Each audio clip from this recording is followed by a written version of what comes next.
রাসূল সাল্লাল্লাহু আলাইহি ওয়াসাল্লাম নিজেও এর সত্যায়ন করেছেন। তিনি বলেন, আনা খাতামুন নাবিয়্যিন লা নাবিয়্যা বাদি, আমি শেষ নবী, আমার পরে আর কোন নবী রাসূল পৃথিবীতে আগমন করবে না। এই সমস্ত বিষয়ের উপর যদি আমরা ঈমান আনতে পারি তবেই আমরা মুসলমান হতে পারবো, অন্যথায় আমরা মুসলমান হতে পারবো না।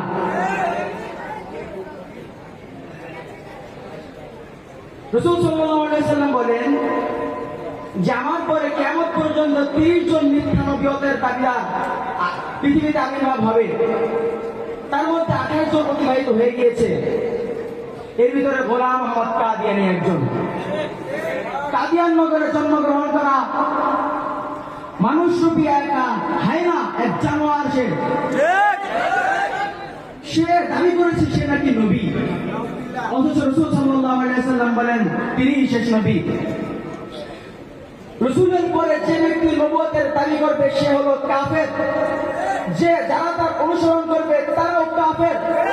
যে সরকার, যে দেশের রাষ্ট্র, যে পার্লামেন্ট তাকে স্বীকৃতি দেবে না তারাও কাফের।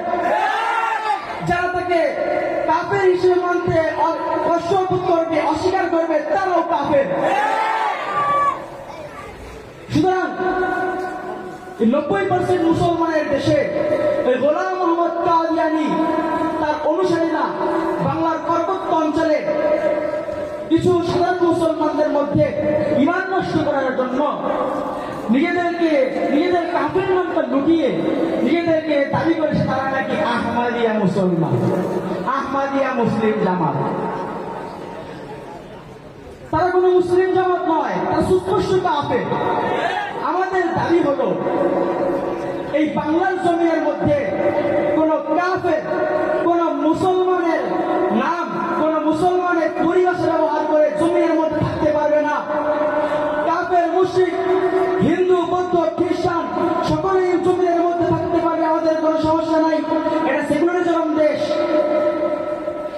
কিন্তু কেউ যদি ঈমানের উপর কোন মুসলমানের ঈমান ধ্বংস করার জন্য এই জমিনের মধ্যে থেকে মুসলমানদের ঈমান বিধ্বংসী কাজ করে, মুসলমানদের পরিভাষা ব্যবহার করে, তাদেরকে এই বাংলার জমিন থেকে উৎখাত করতে আমরা বাধ্য হব।